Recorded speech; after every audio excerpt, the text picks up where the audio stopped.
Lorian Fenton. Come listen in as she shares her amazing stories from the past to present, along with all of her guest secrets to the future. That's the Fenton Perspective every Monday evening right here from 8 to 10 p.m. Eastern Time, only on Revolution Radio. Oh, and you don't need to expect us. We're already here.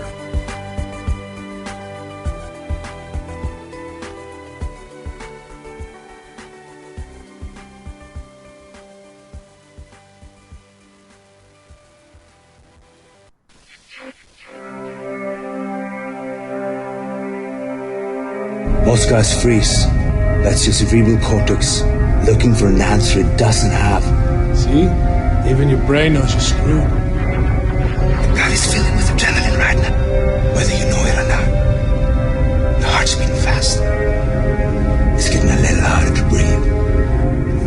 The neurobiological system is telling it to run, but your knees are too weak to move. Fear is not real. The only place that fear can exist is in our thoughts of the future. It is a product of our imagination, causing us to fear things that do not at present and may not ever exist. That is near insanity. Do not misunderstand me. Danger is very real, but fear is a choice. We are all telling ourselves a story. You're listening to Revolution Radio at freedomslips.com. 100% listener-supported radio. Reporting to danger.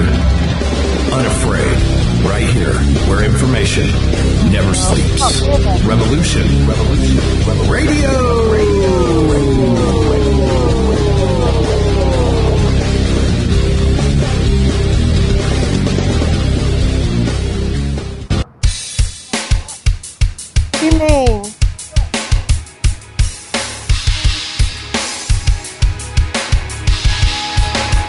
Enter into a world unseen on Raven Star's Witching Hour.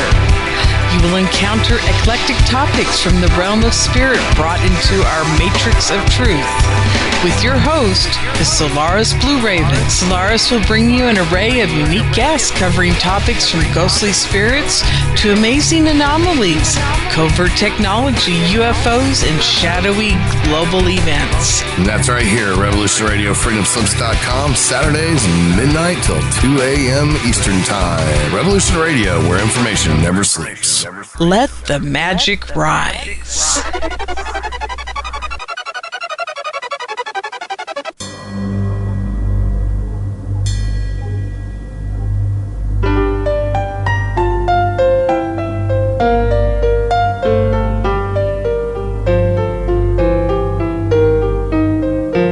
Did you ever feel that things were not quite right? That everything was just ever so slightly askew? Do you have, to paraphrase Morpheus, a splinter in your mind? If you're interested in hearing the latest information about UFOs, the paranormal, ancient cultures and structures, monatomic elements, longevity, fantastic discoveries in science, downloaded to your brain, then tune into us. Hi, I'm Dave. And I'm Mackie. And we are Shiny Side Out, Sundays 2 to 4 a.m. Eastern. See you then. Revolution Radio, freedomslips.com. You don't need to expect us. We're already here. The opinions expressed on this radio station, its programs, and its website by the hosts, guests, and call-in listeners or chatters are solely the opinions of the original source who expressed them. They do not necessarily represent the opinions of Revolution Radio and freedomslips.com, its staff, or affiliates. You're listening to Revolution Radio, freedomslips.com, 100% listener-supported radio, and now we return you to your host.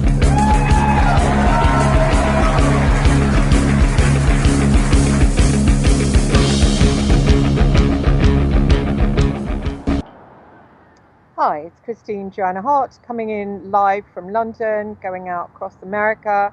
Hi everyone in America, how are you? And I'm live from London. I'm actually on the side of the River Thames this evening. I'm outside and it's a beautiful, beautiful sunny day. So don't want to be inside.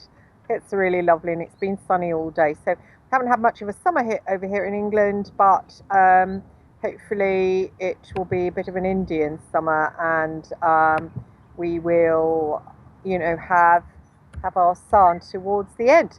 So I'm going to bring on my guest. We're going to talk about the origins of man. My guest is a filmmaker, Joe Atwill. He's also a co-host. So I'm going to bring him on right now, if everything's working. Hello, Joe. Are you with me? Of course, it doesn't work. Hello.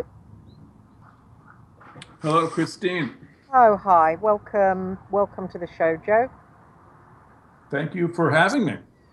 It's great. I was just telling the listeners that you're a co-host, and you've only been a co-host for a while, haven't you? A couple years. Oh, really? A couple of years? Yep. Have a show called The Secret Society Revealed. It's on Friday mornings. Oh, right. Well, I'll look out for that. I didn't know. Nobody told me about it, but I did see your films. Now, refresh my memory about the title of your films, because I've been watching quite a few all week. Well, Caesar's Messiah, it's a documentary, and it basically just creates a visual representation of my theory about, how the Gospels were written and by who and what they mean. Oh, right. And there was another one as well, wasn't there? Or was it just one at the moment? Well, there's only the one documentary about Caesar's Messiah.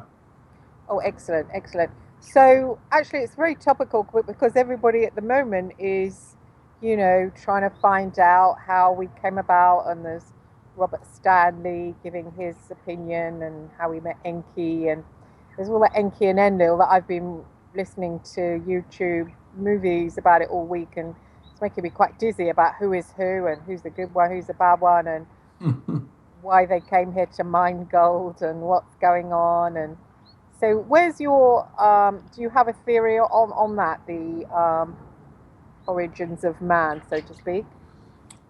Yeah, well, certainly on Christianity, which, I think was created by the Roman Caesars in the end of the first century. And they did it because they were fighting against a messianic movement of Jews that had rebelled from Rome. The rebellion lasted basically 140 years, so it was a very long rebellion. There was several really violent episodes during this period, and one of them was the famous rebellion of 66 through 73 CE, which contains all of the events that were predicted by the character in the Gospels, Jesus Christ. And so my position is that if you do a close reading of the Gospels, you can see that actually it's the story of Jesus Christ is completely based upon the military campaign that Jesus predicted. In other words, Jesus predicted the temple would be destroyed and the city of Jerusalem would be encircled. He predicted the Galilean towns would get crushed, and he predicted things like the abomination of desolation would occur. And he foresaw these things all occurring in the war. So basically what he is envisioning is the military victories of this family of Roman Caesars, the Flavians. And as I said, a close reading of the Gospels show that the whole adult ministry of Jesus is just basically completely based upon the military campaign. And so basically what you have is a situation where the victors write history, and with the Gospels, they just wrote it as a religious prophecy. So it's everything in the Gospels is just a reflection of the military victory of the Flavian family. Oh, right. What about the crucifix? Well, in fact, if you look at Caesar's Messiah, I show that the crucifixion in the Gospels is actually based upon a crucifixion that occurred during the military campaign recorded by Flavius Josephus, the historian who documented the first century in Judea. And he describes a crucifixion of a group of three. He asked the Roman commander to take them down, and one of the three people miraculously survives. So you can see it's a very good parallel to the story in the Gospels, but you have to remember the name of the historian is Joseph Bar Matthias, and the name of the individual in the Gospels is Joseph of Arimathea. So basically, it's just two letters different, and you have just a very perfect parallel for the event in the Gospels. So yeah, virtually all of the events in the adult ministry, you can find the real basis for the stories in the history of the Roman-Jewish War, written by Flavius Josephus. Oh, right. Interesting. So where did you start your career? Where did you kind of get onto this? Well, I mean, I was in computer software and sold my company, and basically then had some time to be able to do research. I had grown up in Japan, and I went to a school there. There was really only one English-speaking school near where we lived in Tokyo, and it was a Catholic school run by Christian brothers, Roman Catholics. And my teachers were actually Jesuit. They focused on the Gospels. So even though I fell away from the religion, as I got older, I always had kind of a curiosity about it, about the character of Jesus Christ. And I was really quite interested in the mystery and scandal concerning the Dead Sea Scrolls, which are these ancient texts that describe a messianic movement, but one that is militaristic. And so when I was reading the scrolls, I noticed that they were completely opposite to the messianic movement that Jesus describes. He describes one that is pro-Roman. He says, turn the other cheek and give to Caesar what is Caesar's. But the military movement that the Dead Sea Scrolls described was militaristic and wanted to get Caesar and cut his head off. So I wondered, well, how did these two messianic movements at around the same time in history in Judea both come to exist? And that was when I was just trying to answer that question. I started to study the history of the era and the Gospels, trying to understand them as history, and noticed that the events that are described in the Gospels are all based on military events in the Judean War. And then I also noticed something that was even more shocking, which is they're all occurring in the same sequence. And that's certainly the strongest evidence that the story of Jesus is based on the military campaign, is that, if you just lay the two texts side by side, you can see that all of the events, which are obviously parallel, and many of the events are actually, there's no metaphorical interpretation needed. I mean, when Jesus says the city of Jerusalem will be encircled with a wall, or he predicts it, he's talking about a historical event, and that's recorded in the Roman-Jewish War. And so you can just lay all these events out, and you can see that, in a sequence, the event that Jesus predicts occurs at the same point in the sequence that the historian is recording. So the city of Jerusalem gets encircled with a wall at exactly the same point in the story that Josephus is telling. The Galilean towns get crushed at the same point. Jesus turns to go to Jerusalem at the same point. The exact journey from Galilee to Jerusalem, a period of time outside the city, and then a triumphant entrance. And then you go outside of the city for a crucifixion of three people with one surviving. I mean, these were all, just flatly recorded by Josephus. They're recorded in the Gospels. And when you lay the two texts side by side, you can see that one is just based on the other. And how does that reflect on the message of Jesus?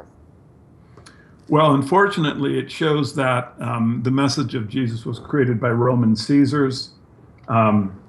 they did it. Now, obviously, they knew human psychology well, so they included quite a bit of what can be seen as very beneficial philosophy in Jesus. And remember, they're trying to create peace. I mean, it's peace under their rule, but the character's pacifism is of Jesus Christ. The pacifism of Jesus Christ is basically the Roman Caesar's way of telling the Jews to obey and not wage war. But you have to remember that Christianity has a very, very dark political historical past. In other words, when Flavius Constantine created the feudal system, which is a slave system, in other words, the serfs were created by the feudal system, the word slave, and he, at the same time, he set up the edicts to create the feudal system. He created the edict that made Christianity the state religion. And so the serf would have basically a belief that, if he simply obeyed the magistrate, there was a paradise waiting for him at the end of his life. And so he wouldn't rebel. So you can see that Christianity was basically mind control used by, the Roman patrician class against their subjects to keep them from rebelling. So Christianity has always been, from its very inception, a psychological tool of the oligarchs to control their subjects. So the people that pray, so they're not really praying to anybody. It's just kind of. Yeah, unfortunately, they are. They just don't know his identity. Jesus Christ predicts that someone's going to be coming in 40 years. This individual he calls the Son of Man. He says the Son of Man will come, and then he describes all of the apocalyptic events that are going to occur when the guy shows up. And he makes it possible to identify exactly when this guy is going to come by the events he describes. So you know that Jesus is predicting the coming of a particular Caesar. This is Titus Flavius, who was someone who claimed to be the Jewish Messiah. So he is the Christ. And when you, and it's this odd thing in the Gospels, because if you just read them closely, you can see that Jesus is talking about this individual coming in the future. He's obviously talking about the individual coming during the Roman-Jewish war, because there are events from the war that he describes that will occur when the individual shows up. So it's not the character in the Gospels. Jesus Christ is not envisioning himself. He's talking about someone who's going to come in 40 years. And so when Christians are praying, they're actually praying to a Roman Caesar, to Titus Flavius. He is the individual who is the Son of Man that Jesus predicted.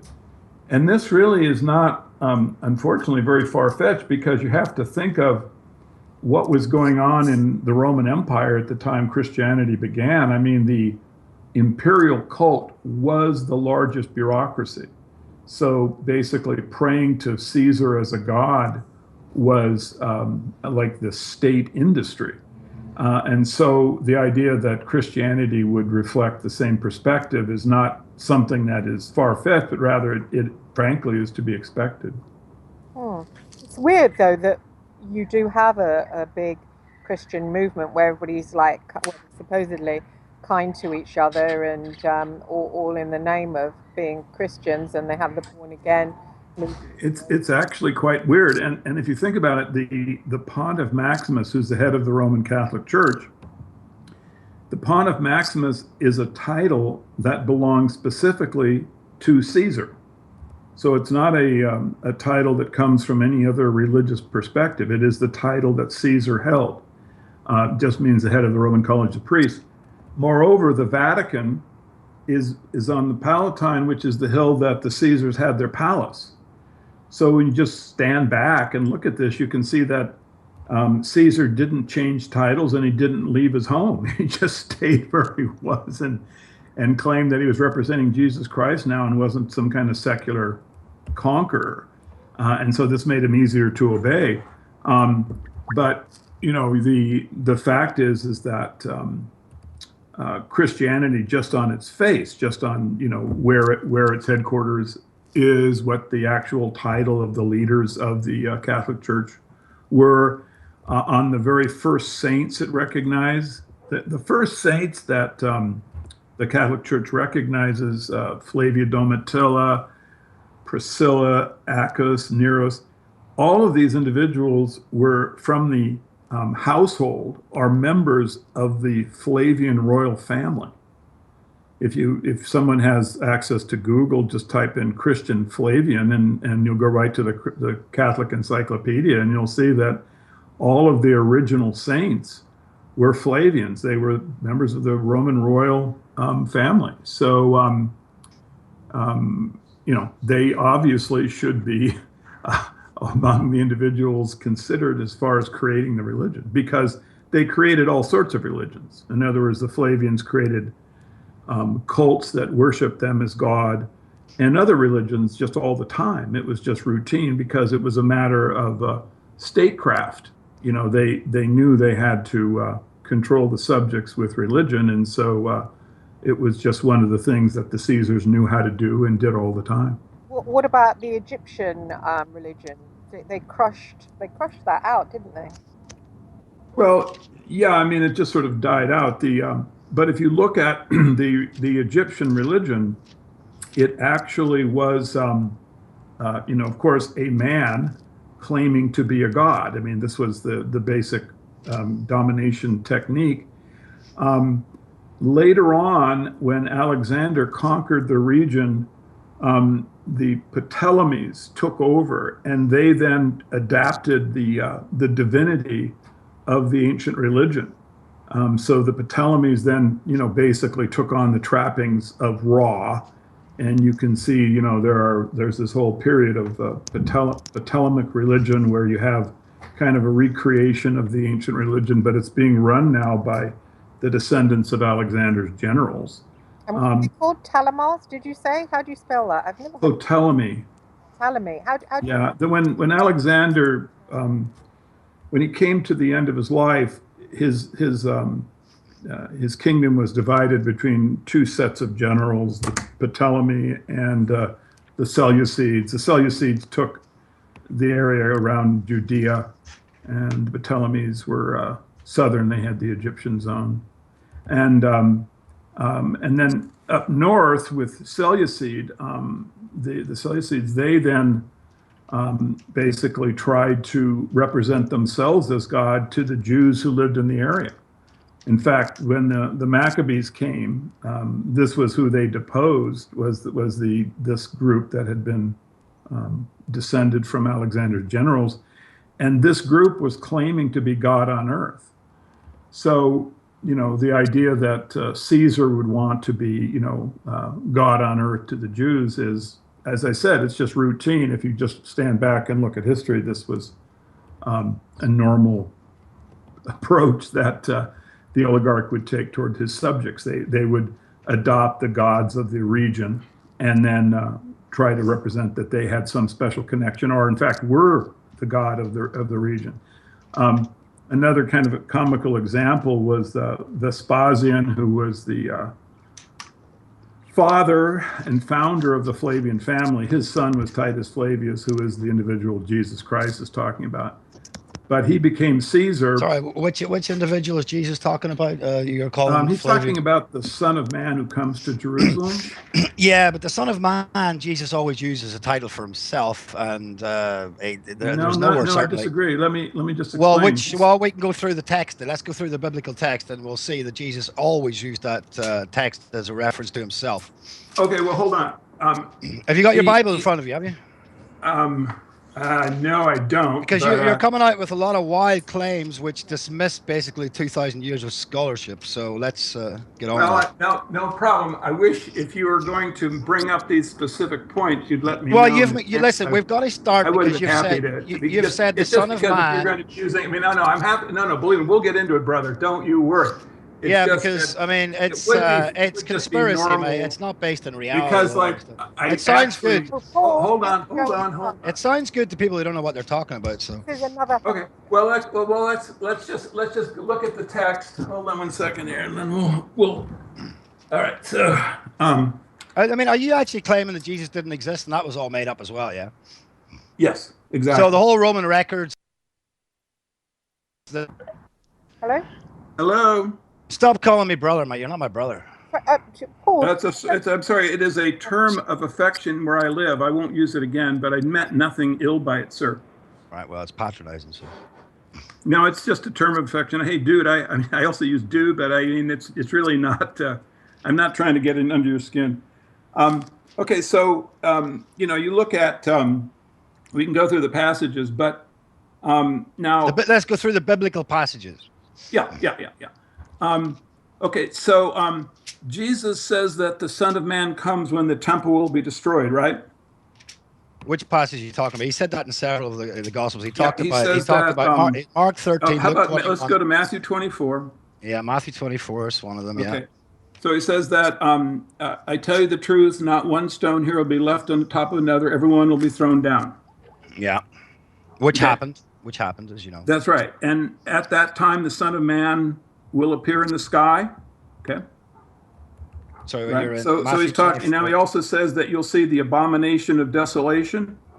Yeah, that Daniel the prophet spoke about. Yeah. Okay. Now Luke, in Luke 15, 21. he says that the city will be encircled with a wall when the Son of Man comes. Right. Luke 15. Let me just make sure I have the right passage. You sure you're not talking about Luke 21? Hold on. Could be I think it is. Luke. Good old Luke. Hold on a second.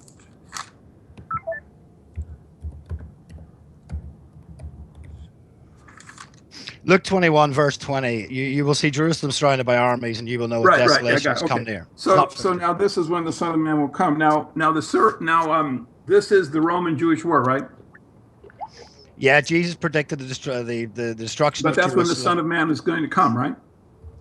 Jesus said the Son of Man will come. You will see the Son Yes, of Man exactly. coming. in Now great let glory. me When also does point it out, he actually? says that- When does it sir, say that? When does Jesus say the Son of Man will come in 40 years, though? Exactly. Sir, he says that he will come before the generation passes away. Yes, he does. He is Yeah. the Passover sacrifice. Yeah, he right? does say that. Yeah, but he And doesn't now say. in the generation of the Passover sacrifice lasts for how many years, sir? That's right. Within 40 years, I can 40 see that. years, That's yes, fine. sir. So Okay. so what is the day that Jesus died, sir?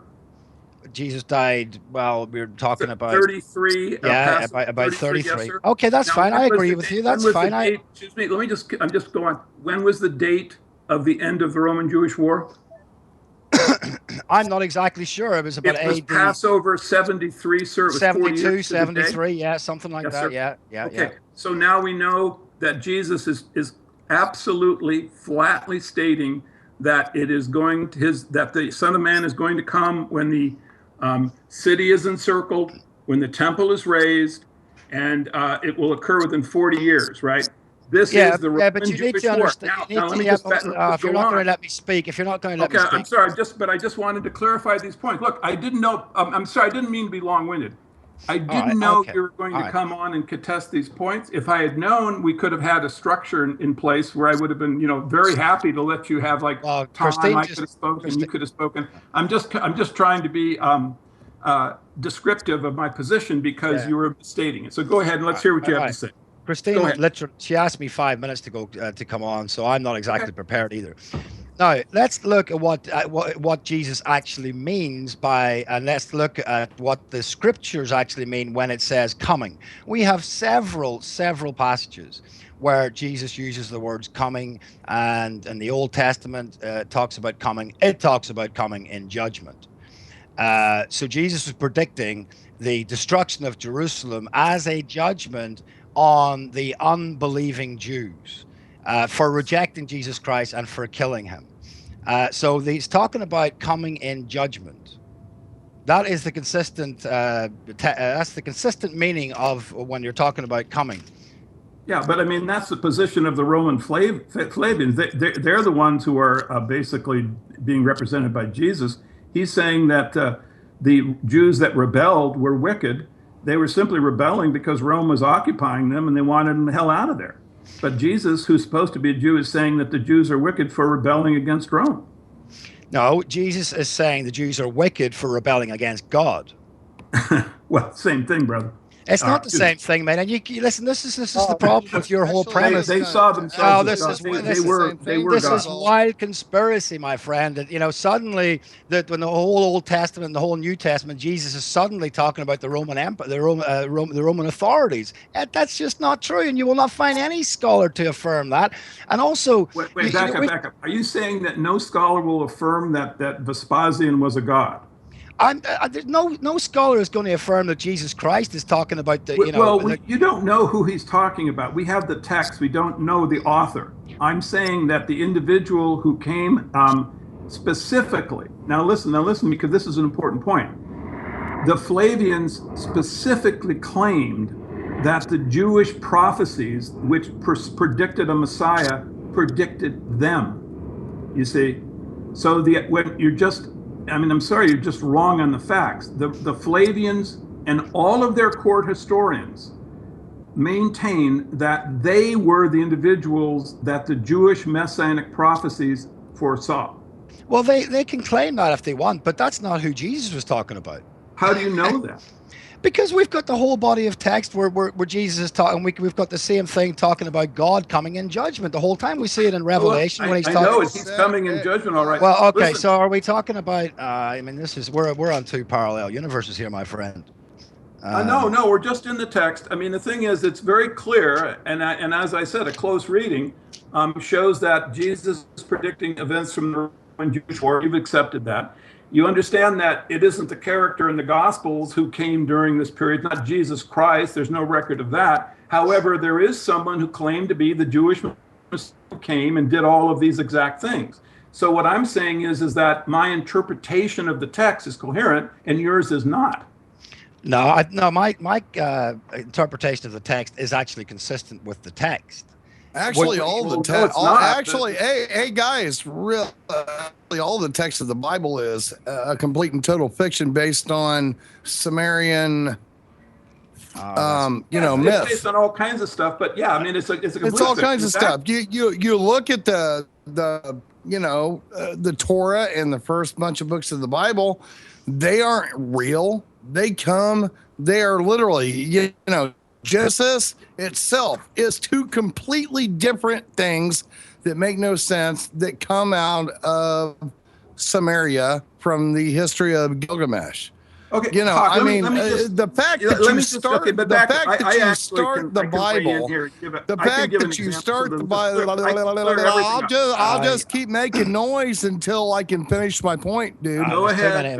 The fact that you can start the entire Bible with two completely different creation myths put together, and both of them right up until Noah can be exactly cut down into Gilgamesh, the great hero, and many of the other Sumerian documents. Yeah. Absolutely. All right. So, none of this is ancient history. Nobody can actually prove anything as any longer than Rome. And Rome was falling apart at the time, just like Joe. I don't agree with absolutely everything Joe Atwill says, but, Rome was falling apart. Rome was losing everything it had, and at the time Constantine needed to try to figure a way to concrete what was left of it, and he created the Catholic Church in order to concrete that. The rest of it is all fiction and bullcrap. Yeah, 100%, Hawk. Yeah, 100%. That is the correct history. I wanted just to give, if I could, so people understand the genre that they're dealing with in the New Testament, because this is something that I guess the guy left who was talking to me, but I wanted him to hear this because I think it might be useful. What we're dealing with is like can be called typologic fiction. In other words, the passages in the New Testament are actually based on stories in some other place. And I'm just going to give a real quick example, take a minute. Okay, in Matthew, you have the famous story of Jesus's the birth narrative. Okay, so that starts out in Matthew 2:13. I'm just going to run through the events. Joseph goes to Egypt. Joseph's a dreamer of dreams. He sees bad stuff coming. He goes to Egypt. 2:16, Herod massacres the boys. 2:20, a divine person comes to Joseph, goes, "They are dead which sought the young child's life." You go back from Egypt to Israel. You have the baptism, right? Jesus has his baptism. Then he goes into the wilderness for 40 days, and you have the 3 temptations, and you have the quotes, tempted by bread, do not tempt God, worship only God. Okay, so Hawk, here's where the story, that story can be shown to be completely fictional. Why? Because it's all based on the Old Testament. You see, if you lay the text right next to each other, you can see it. Genesis 45. I know that. Joseph's a dreamer of dreams. He goes to Egypt. It's not Herod massacres the boys, it's Pharaoh. The angel come and it says, "All the men are dead which sought your life." It's an exact quote from in the Gospels. Then you go back from Egypt to Israel. You have the baptism, right? The Israelites pass through the water. Now you go into the wilderness. You go in the wilderness.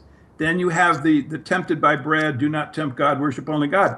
The quotations of the demon are taken verbatim from the Old Testament. So one story is just typology based on the other. So Matthew is based on the story in the Old Testament. It's not historical, like Hawk was saying. This is not history.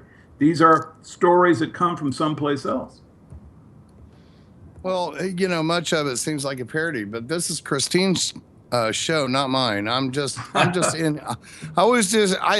jumped in to try to defuse an explosion. Christine, oh man, why did you? Her question should be here, not mine. I already know everything. I've read all your books. I don't agree with absolutely 100% of what you say, but I agree with a damn good section of it. So, well, I'll tell you, if you agree with like 15%, then all the work I've done is worthwhile, because I do want to, it makes me feel good that you would think of anything I wrote was coherent. I just want to help. As you know, if you've listened to my show, I always talk about how the mainstream media is a weapon. It's like Christianity is designed to hurt us. And I always talk about... Right. Well, I mean, Christine, what do you think about all this? You're the host here, Christine. What do you think? I do agree that Christianity is hurting us. I do agree with that. I just think it is, yeah. It's not really very realistic. I personally, I think Christianity was created in order to uphold Rome, because Rome was falling apart. What was it, around 200, 300 BC? It was falling apart. You can see that, you go up into England and anywhere else where, Rome had really overextended itself and was trying to find ways to get better control, and nothing is better to get control of your people than religion. And people were losing their interest in the multi-god religions and everything else. So patriarch religions were becoming, much more in style at the time, in my opinion. I've been watching a lot of stuff, and I think a lot of the history and the dates and a lot of stuff that is going on that you can go look at are wrong. We can look at Rome and all the things that were going on there, but, where all this stuff got started, I think all that history is wrong. Samaria and U-R, the letters U and R, I think, where they date that at 2,000 or 3,000 years old, I think that is completely wrong. I think that's more like 12,000 years. And there is more than enough evidence to prove that, because, most of what was happening in the Middle East, including Noah and all of the Bible texts and all that kind of stuff, had to do with climate change and the melting of the ice caps, and the fact that, the Arabian Sea, or excuse me, not the Arabian Sea, but the Gulf used to be just a huge fertile valley that had no water in it. It just had a river running through it until the Ice Age came up and, flooded that, filled up what is now called the Mediterranean Sea, which was another fertile valley. So, it's just all that kind of stuff. History is a messed up mess, and they're going to keep changing it, and they're going to keep telling us everything we know is wrong. And that's why the Smithsonian takes anything that might be anything better and throws it off a boat. Anyway, there's my opinion. Go ahead, guys. Yeah, so I found it interesting that Christianity has formed the, people being kind to each other and, wearing crucifixes and people being born again and, just having a different way of life, which is a good thing, isn't it? But then I suppose we've got the Muslim-Christian war, which is a bad thing. Hello? Well, yeah, but you also have, the Vatican and controlling the spiritual life of the feudal system. I mean, it's the kind of the elephant in the room, in my opinion, is that people talk about Christianity as something that's benefiting people, but then they don't mention that during the first 1,000 years, you've got the feudal system. I mean, this is an absolute slave system. If the church is so beneficial, if the teachings are so much for the common people, how could it have been that during the first 1,500 years, it oversaw a slave system? Oh, it does. I mean, my mother left the money from her house to the Catholic Church, and I went to them and said, I'm a single mother, got a child, and, one of them said, oh, well, of course, we'll take that into consideration and give you some of the money, blah, blah, blah. And this particular priest left the Catholic Church, and the other priest now in charge was like, no, it's that's ours, Yeah. I've come up against the Catholic Church. They're quite horrible. Well, I mean, I personally, and I hate to be the great interrupter on your show yet again, but, in my opinion, when I look at all this, I've read all of Joe's books. I've read many other books. I've looked at a lot of YouTubes, a lot of videos, a lot of documentaries, and I just keep looking back, and I find it more and more interesting that if you look at a documentary made by mainstream media, they just keep pointing at these same couple of years, the same bunch of crap.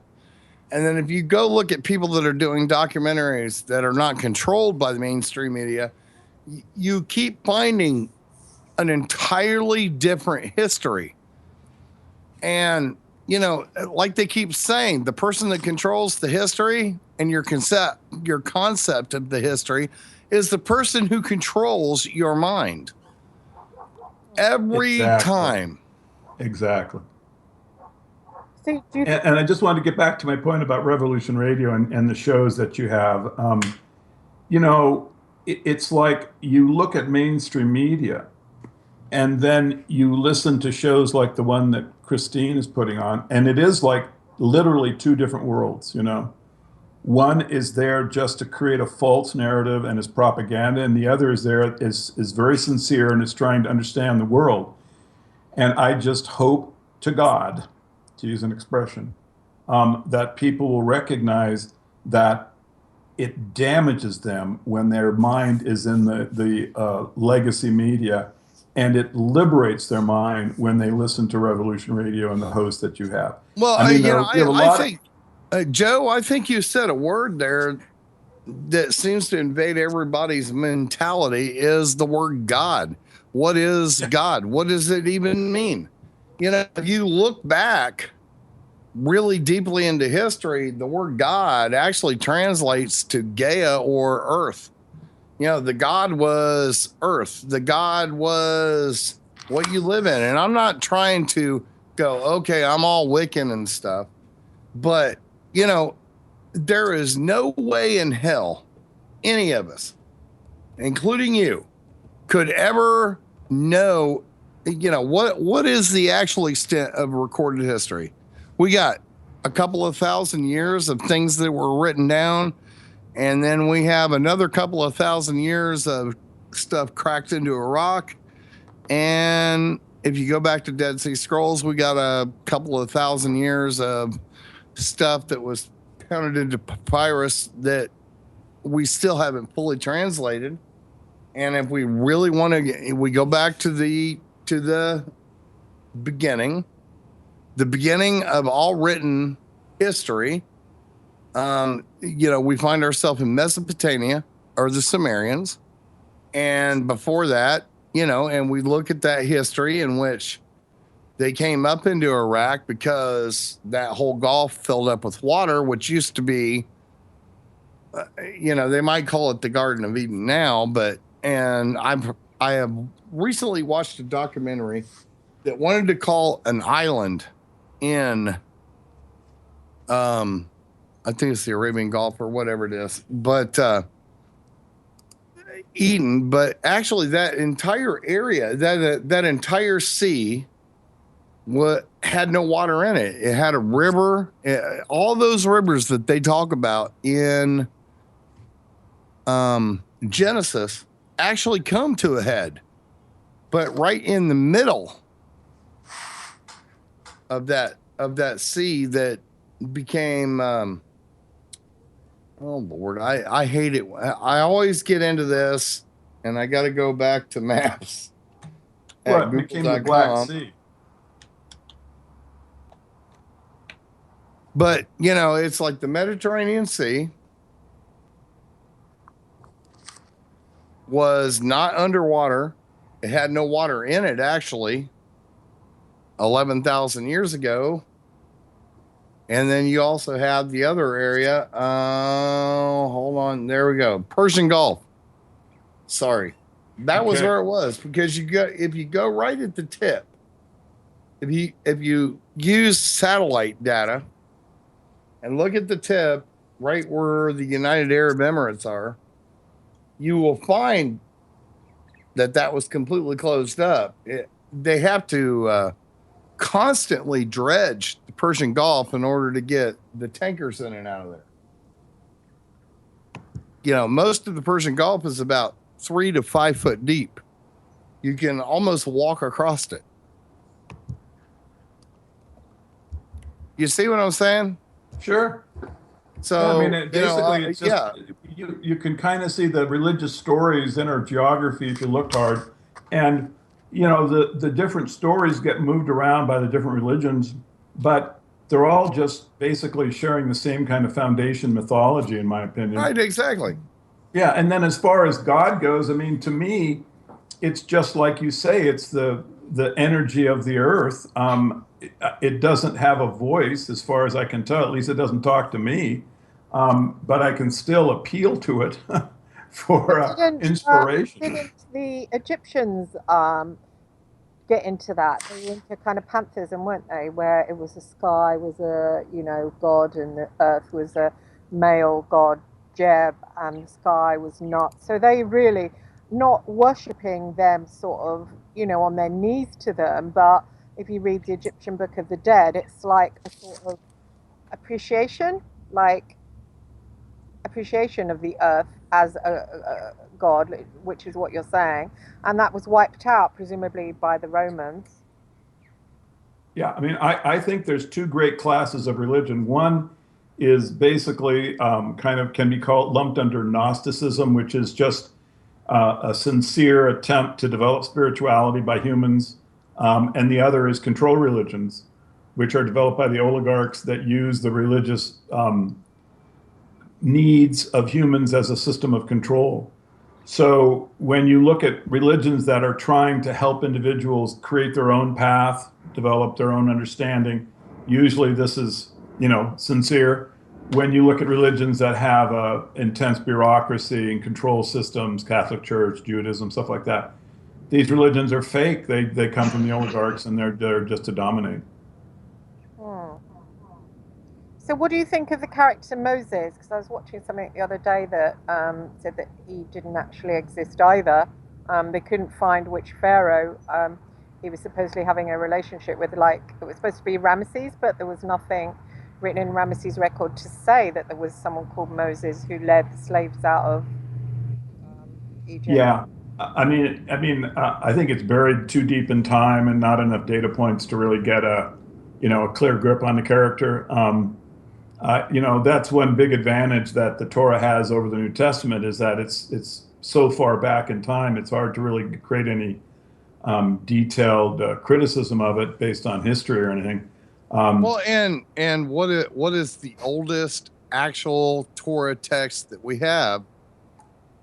I mean, it's 2,100 years old. Right. And it came out of the Dead Sea Scrolls. Right. So, exactly. So you can't really show that the religion didn't just emerge with the Maccabees. It could have just sprung up. It creates some kind of legacy looking backwards in time. There's no way to know, as far as I can tell. Right. I mean, they can. I've been watching and reading some other books about some archaeology that's going on in Israel right now, and who can they're having a hard time even proving that certain people in the Bible even exist, including for sure, not only Simon and anyway, they're having a problem. They're having a problem deciding or proving that any of these great people in the Bible even existed, including Jesus. Or David and Solomon, guys like that. They can't prove any of that. Hawk, can I digress for a second? I was wondering, are you guys going to have another Hawk Fest? Another what? No, not. I don't know. Maybe someday. Scheduled? I just wanted an excuse to come out and hang out and drink beer with you. Oh, okay.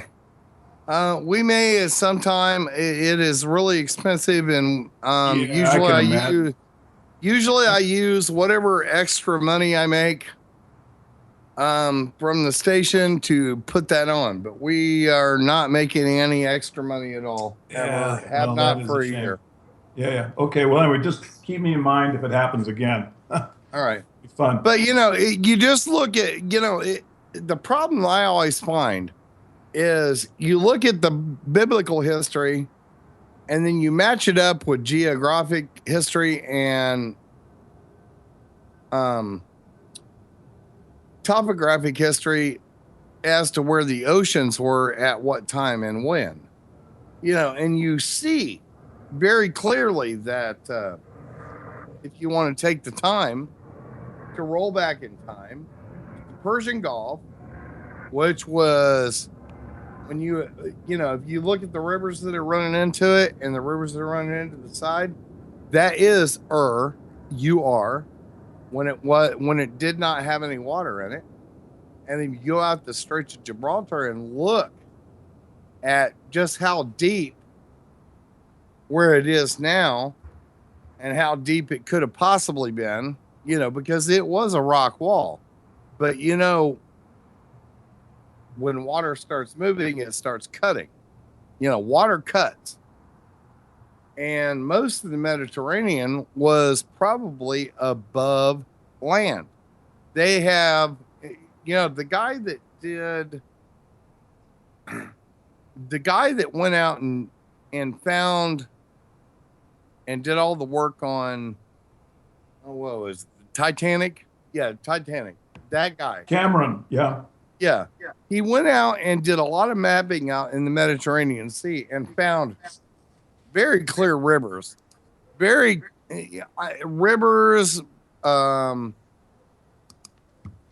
all that kind of stuff. So, so you see what I'm trying to say?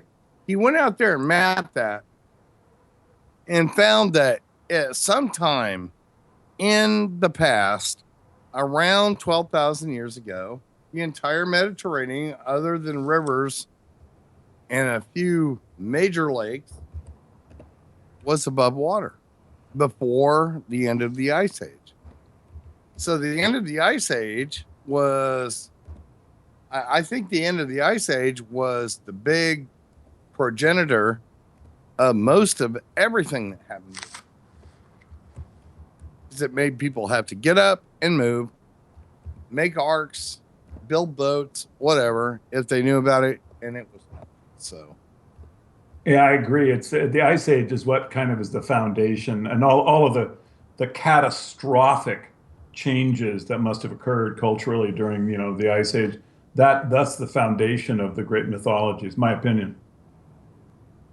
Well, yeah, definitely. I mean, in North America itself, North America had this huge ice sheet going from about the middle of, North America going on, and it was melting, and there was a huge lake. I mean, a lake that was unimaginable. And then finally it broke through the ice wall at the south side, and then, there is more than enough data that they have collected that, when that water let go, it was moving at the speed of sound. It all ended up in the oceans. All right. Thank you so much, Christine, for having me on the show. Bye, Hawk. See you guys. Oh, thank you. Bye-bye.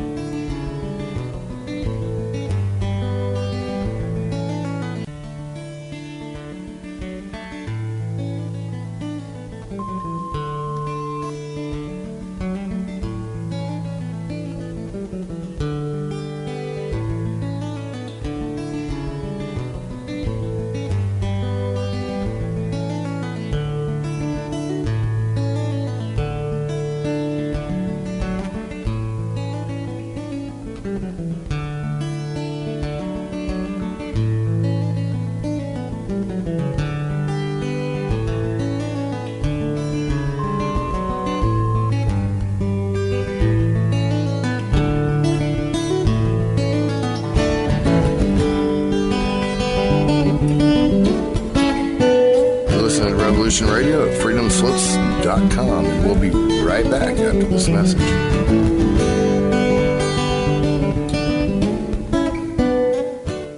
Who are you? I am the architect. I created the Matrix. I've been waiting for you. Why am I here? You are the eventuality of an anomaly which, despite my sincerest efforts, I have been unable to eliminate from what is otherwise a harmony of mathematical precision, which has led you inexorably here. You haven't answered my question. The Matrix is older than you know. As you are undoubtedly gathering, the anomaly is systemic, creating fluctuations in even the most simplistic equation. Choice. The problem is choice. Right here at Revolution Radio, freedomslips.com. Be here Wednesday evening at 8 p.m. Eastern Time for Private Eye Matrix Revealed with Monique Lassonde.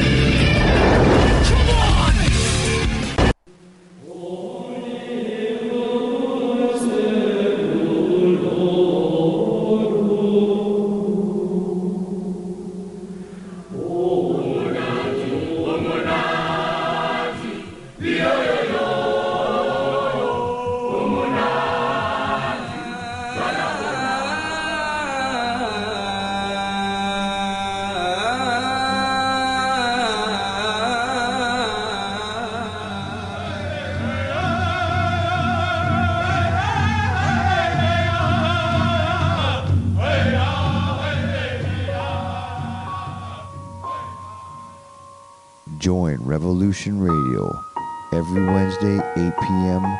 Eastern Time on Studio B for Momentary Zen with host Zen Garcia at freedomslips.com, the People Station.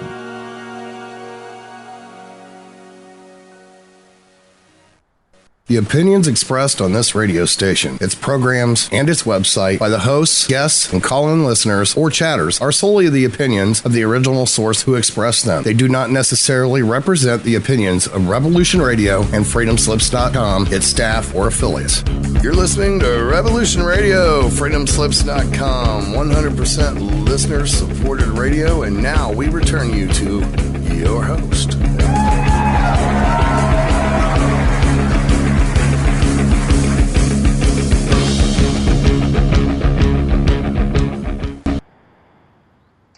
Hi, it's Christine Joanna Hart, and I'm back for the second half of the show. And that was quite interesting, the earlier part of the show, wasn't it? I did think that I might have Joe Atwill for the second part. I I think, has had to dash off, as with Hawk, who also seems to have dashed off. So I'm left here by myself. That was, and also Paul Stevenson joined us. I thought it would be a good idea to join him because he is sort of passionate about Jesus. So I thought, if someone's saying he didn't exist and somebody passionate about him, they could kind of, argue the toss. But then things got all quite aggressive, and so that wasn't really great. But there we are. So I guess everyone will have to make their own mind up. For me personally, I have in the past prayed to Jesus, and then a friend of mine said, don't pray to Jesus, pray to God. And then they said, if you want to pray with Jesus be beside you, that's okay. And I did that for a while, and then I started to sort of, want to speak to God directly. And sorry, there's party boats. I'm still outside. It's quite cold now, and there's just a party boat passing. They seem to be having fun, which is great. And it's twilight now over here, and it's time for the party boats to come by. They come by quite a lot.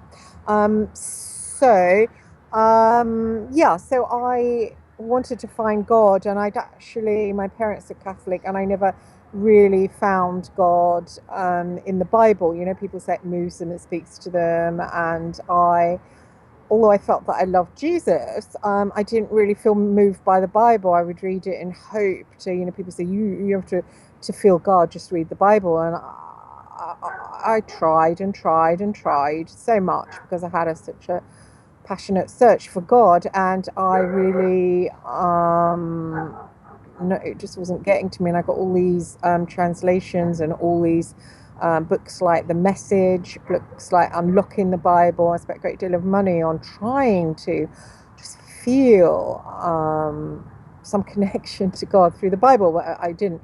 And then I had a vision, an experience where I astral journeyed and came face to face with a being fighting a serpent, and I felt that was a God, and I felt a massive connection to that being.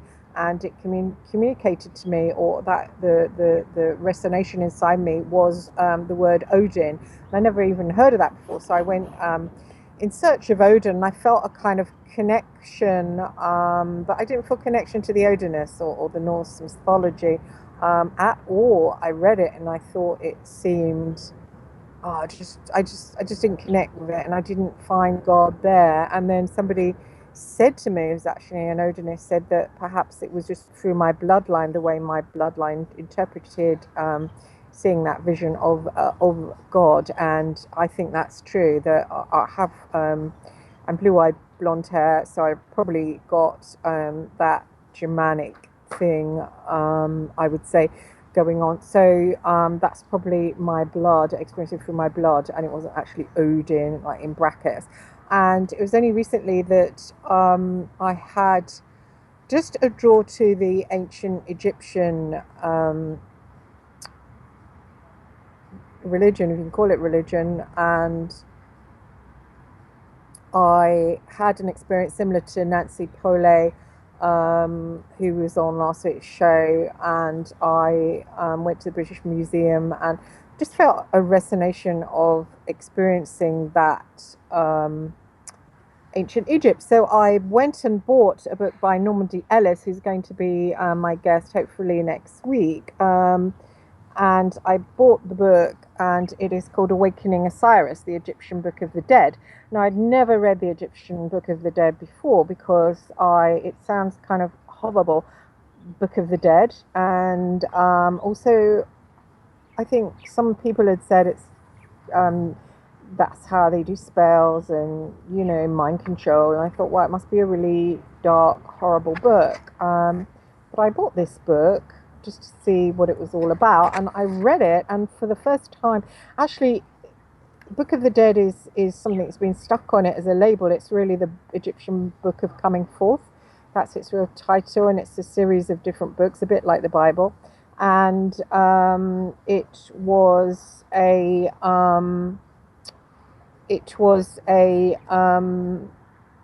real connection for me to read it. I felt really connected to God, and it actually made me cry in various parts when I was reading it, and I felt God was in there. So I do feel that this biblical thing, the Christian, the Muslim thing, has been something that's been orchestrated, and it's been orchestrated to stop what was here before, which was a more pantheistic view of God and a more pantheistic way of worshipping, which is to feel, just to feel everything around you, to see, to do that through our senses, like the sky, the earth, water, the sun, and I'd always really connected with that, like walking barefoot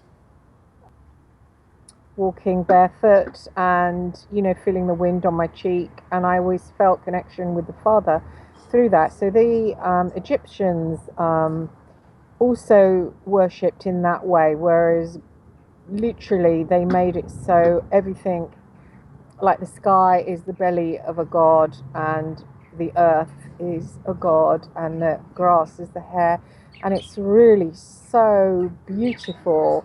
The way they worship in a way that they look at the world in a totally supernatural way. So they don't look at the world, but I might look at it because of my parents who were Catholic, which seems to have all the spirituality crushed out of it. The same with Christianity, has a kind of, oh, you must not go near the occult. Well, the occult just means hidden. And it sort of is really against what they call pagan practices, thou shalt not. And it also seems to be connected with Moses, and he seems to have caused all sorts of trouble, and there doesn't seem to be any record of that. I noticed Joe pointed out the Dead Sea Scrolls and the Talmud, so I will look into that and what it says in it, but I find it hard to believe that he was getting orders from God. And Christianity did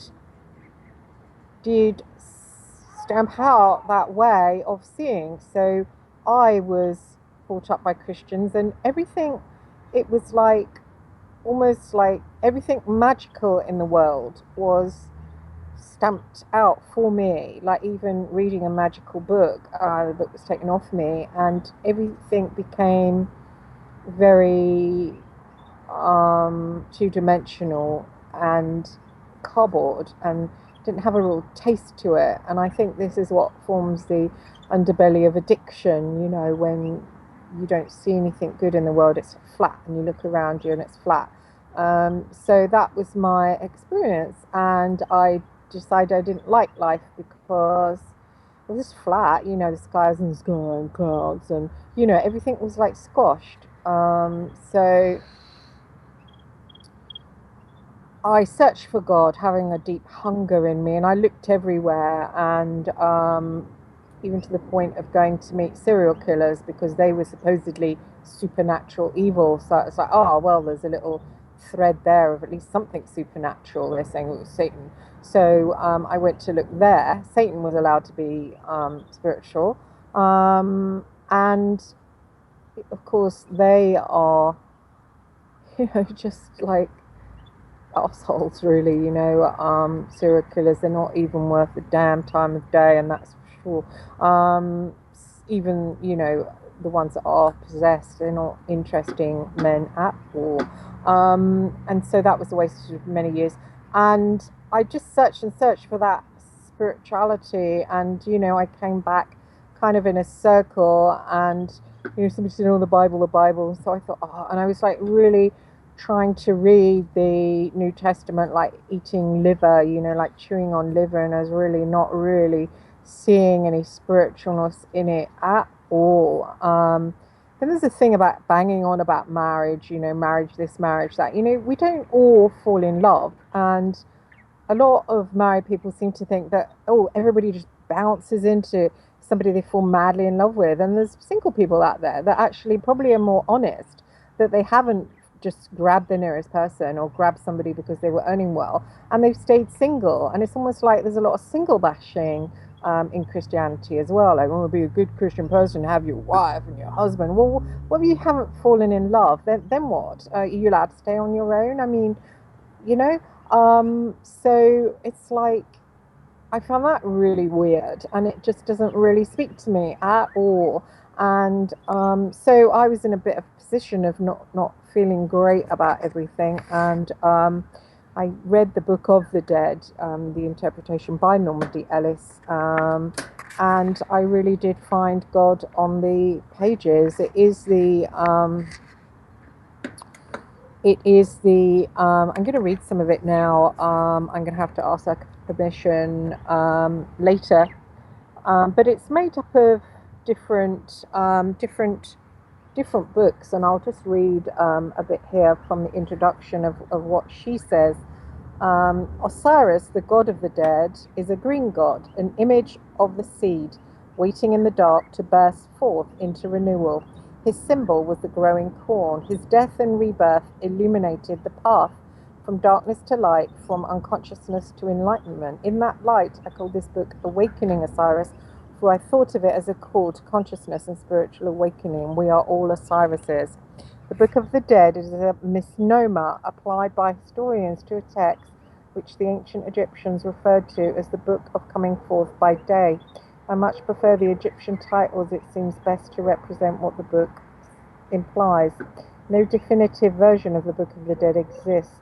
Rather, it is a compilation of funerary texts and religious hymns written by priests and copied by scribes during a period spanning approximately 3000 BC to 300 AD, including the pyramid text, which is the most ancient body of literature known and was inscribed on the walls of pyramids and pharaonic tombs during the 5th and 6th dynasties of the Old Kingdom, 2005 to 2000 BC.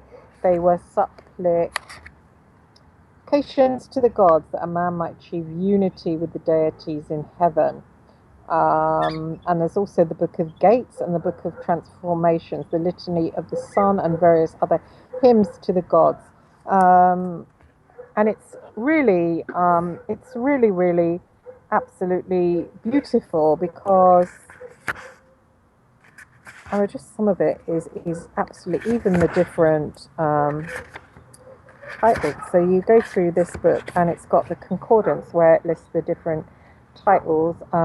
One is called The Return, which is the adoration, the adoration of Ra when he rises in the eastern horizon of heaven. That is written by someone called Ani. The greeting, adoration of Ra, by the royal scribe, captain of soldiers Neket. It's written by Neket. That's really beautiful. Greeting Osiris, the adoration of Osiris. The speeches, coming forth by day, the history of creation. Here begins the praises and glorifyings of coming out and from, of going into the glorious Neketet and the beautiful Amenta. And then it goes on, triumph over darkness, which is what all humans have to suffer and go through. I mean, I find it really easy to relate to the writer of that. I mean, just, you know, what you have to go through in life, you know, whereas reading the Bible, I don't really relate to it, not at all. So then it goes on, 7 houses in the other world, 21 women, the chapter renewing the pious in the house of Osiris, which is the Seket Anru, triumph through the cities, the arrival, giving a mouth to Osiris, the chapter of giving a mouth to Osiris, the scribe and teller of the holy offerings of all the gods, opening the mouth of Osiris, giving charms to Osiris, remembering his name, the chapter of causing the deceased to remember his name, giving a heart to Osiris, giving breath to Osiris, drinking water and fire, not letting his heart be carried off. It's hard for me to see here. The chapter of letting the heavens of Osiris and be driven away, not letting his heart be repulsed, not scattering his bones, not dying a second time, not letting his head be severed, not decaying in the other world, not allowing a man to pass east, not losing his mind, coming forth and passing through, the chapter of coming forth by day and of living after death, bringing home his soul and his shadow, returning to see his home. These are all about life, and it is amazing, written so long ago that it actually resonates so much. Ra rising, a hymn of praise. I can't believe people that have dogs and they just let them bark like that. Oh, yeah, okay, neighbor up the road doesn't mind, just like, don't even sound nice, you know? Kind of makes me sick. Ra rising, a hymn of praise to Ra when he rises in the eastern sky. Awakening Osiris, another chapter of one who comes forth by day. A preponderance of starry beings, a hymn of praise to Osiris. Adoration of Ra, hymn of praise to Ra when he rises in the eastern sky and when he sets the land of life. When he sets in the land of life, a messenger of Ra. In the talons of the hawk, before changing, becoming the swallow, becoming the falcon of God. Sorry, it's a plane going over.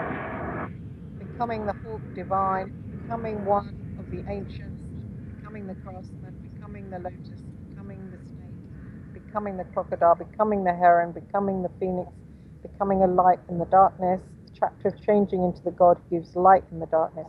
The apes of dawn, the heart of Cornelian. Nearly finished. The knot of Isis, the chapter, the pillow of hands, the column of gold, the eye of God, entering the house, entering truth, the confession, the bath, the body of light, the family, a field of flowers, hymn to Ra, hymn to Osiris, hymn to Hathor.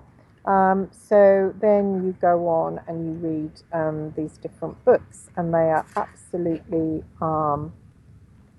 amazing, really. I mean, they really spoke a lot to me. I'm going to read one called The Triumph of Darkness. I'm going to read it from when I have underlined. Hopefully I can see it's really dark out here now. Many days pass since the day I fell from the womb. Already I am old, and no more men dead now than alive. The call born that day is many years gone. I gaze into the depths of the Nile. By what shall I gouge eternity? Does the river flow on with the same water? At night I dream the heavens are full of bodies, lights and shadows, the souls of men and women returning. There are the manifestations of Horus, a thousand souls in his train, an army marching against darkness. There are souls returning to earth, men and women beautified. One spirit veiled in flesh may stand upright, white as tusks. One swells in ether, totally substance of gods. One sails through Egypt, propelled by the breath of fire. One counts the wheat grains like the gods' endless hours. One weaves the cloth of dreams that clothe his brothers. One walks by day and watches by night. 1,000 forms are the souls of Horus, who set up lights in the darkness, who heal the sick, who write the books, who build the temples, who raise the children, who feed the people, who push the plough, who dance under stars, who dream of holy dreams. The words of power were conferred on them in Amentet that they might become the backbone of heaven. Therefore, with regularity, the spirit returns to its source, to bask in the wonders of God, to draw strength from the fire, then go into the world to rage against the serpent of darkness. Therefore the gods together are one. Therefore I am the double soul of gods. I am priest of my own becoming, of the holiness of change, of the ways of Osiris and of Ra, a spirit of glory as the hawk, a spirit of strength as the ram. I am a light, a fire, a purpose, a rager against oblivion. May I know the truth when I see it. May I stand on the lotus, a son of God, and rise like perfume unto the god's nostrils. May my fingernails turn into thorns to drive back the snake. May my arms become spears to thwart crocodiles. May the light of my soul detect shadows of evil. May I listen to the voice of the messenger. May I walk the road envisioned by Ra's eyes.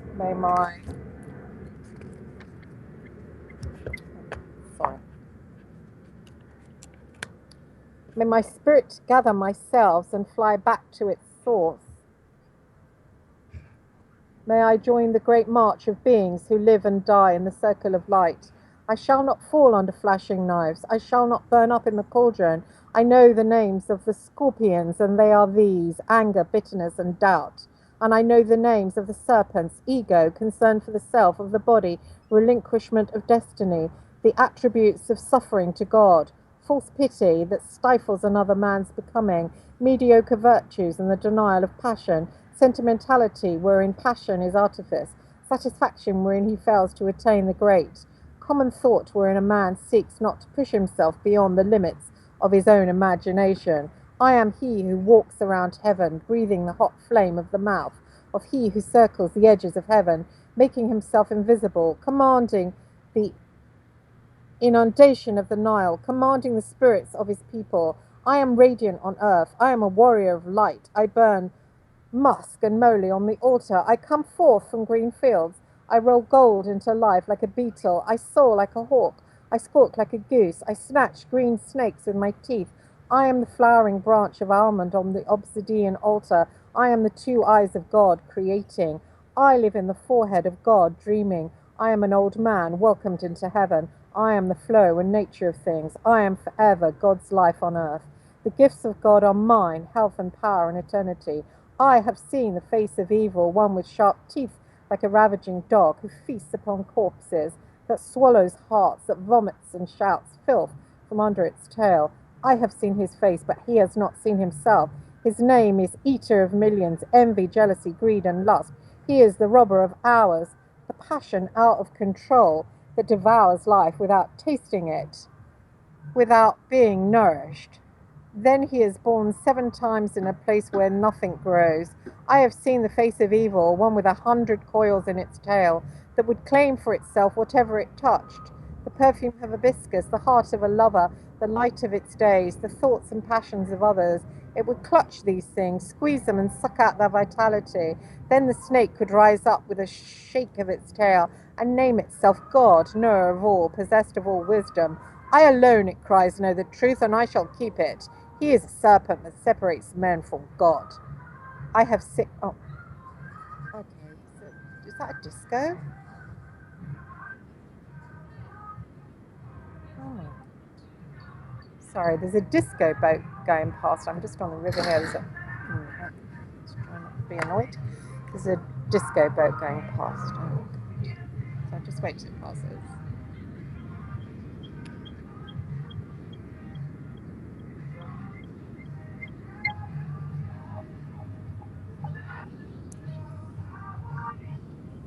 Okay, I hope they're having a nice time. I hope they're not really too drunk for work in the morning. I'm going to wave to them.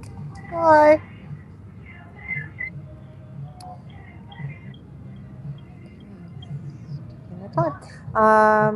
Where are we? I have seen the face of evil, a face full of burns and scars, tortures inflicted upon the self. He would scald his own chest and blame it on others. He would slash his own wrists and blame it on the gods. He is the blamer, the finder of fault. He is the author of all the ill that befalls him, and unrepentant and unconscious. Blind is he even to the motion of his own hand that rises up and plucks out his eyes. Who then shall guard us from these terrors? We ourselves, and the beating heart of Osiris, and the bones of his back that make us rise up in truth. We shall walk with him around the edge of the lake of fire. We shall possess the loves, the words, the bushes we know. We shall walk glorious in Egypt, our hearts swelling with passion, our lungs filled with the breath of fire, all the gods and goddesses unified in one body. Now is the day of the joining of opposites, of the mingling of the dust of flesh with the dust of the coffin. This is the day of flow, of leaving ether, returning to air, the maker of forms assuming new form. This is the day without end, the passage into light itself, the joining of Osiris to Ra. So that was, oh my God, there's another one.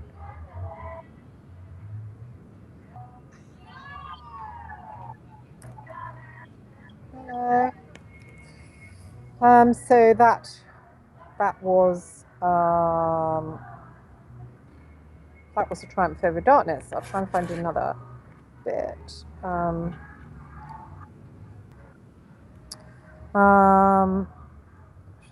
Becoming one with the ancients. I'm just trying to find a one that's easy to read because it's dark out here. It is dark. Okay. There's a short one here. There is a short one. So the short one is called Remembering His Name. So I'm just going to read that because it's dark. I can't see a thing. Okay, Remembering His Name. At night in this house of fire, I recount the sadness of years. I tell the story of months. Give me my name. Say it over red jasper, dipped in an unguent of flowers. When I had no visions, ravens came for my eyes. The breath of life escaped. When I had no words, worms crawled through my neck. I am more than flesh and bone. I am more than the deeds I have done. I am more than all I remember. Give me my name. Say it over red jasper laid in the heart of the sycamore. Give me my name, that gods may call me to soar like the hawk and crane.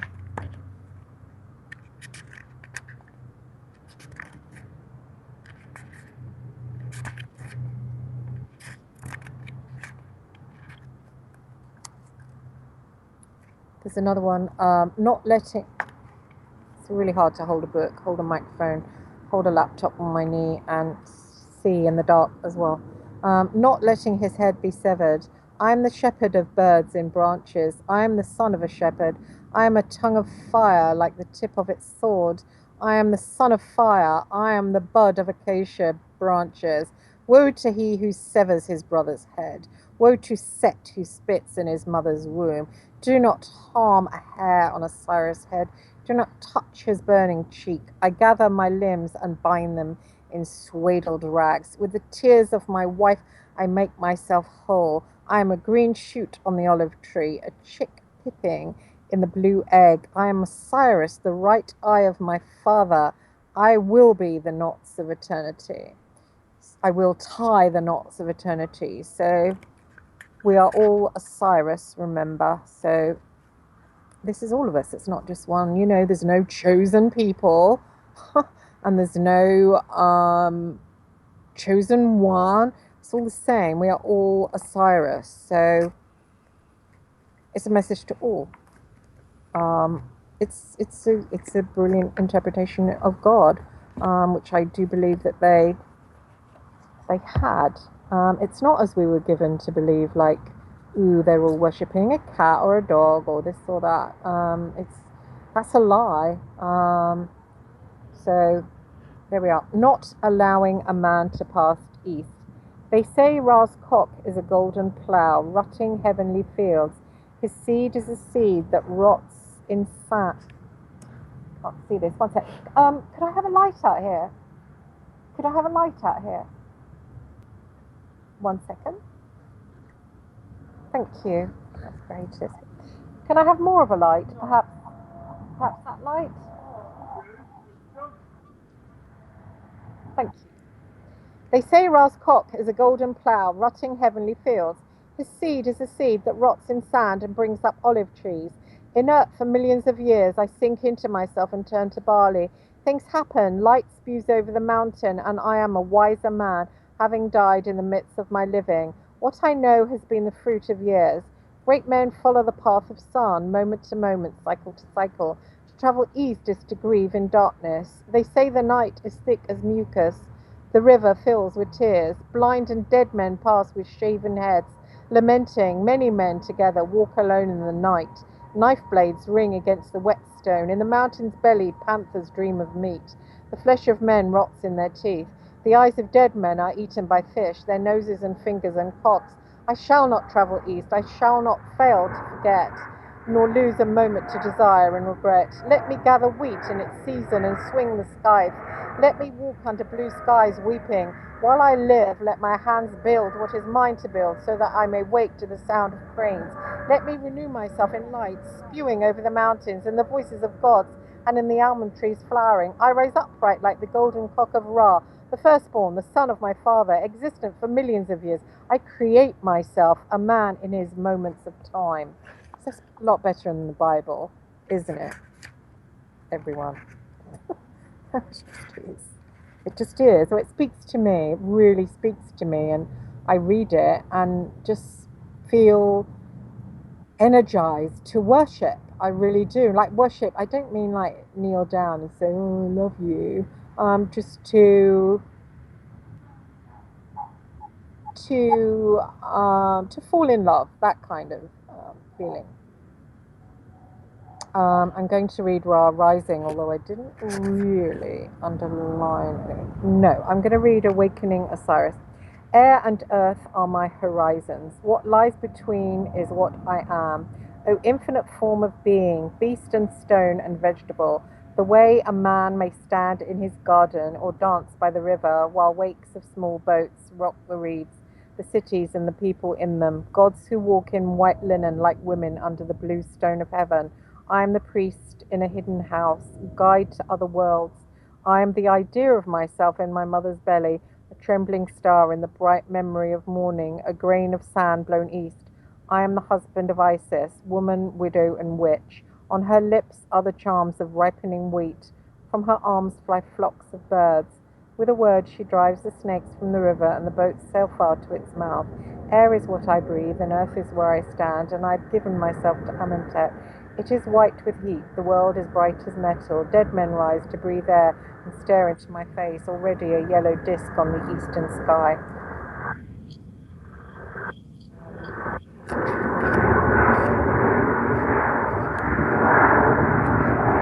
Oh, I got a message from Paul, who was a guest earlier, to a show next week debunking that nonsense. No serious scholar or historian questions the existence of Jesus. But well done for using your show for deception artists who play on people's ignorance. Yet again, a weekly thing it seems with you. Oh, it's not very nice, is it? Okay, so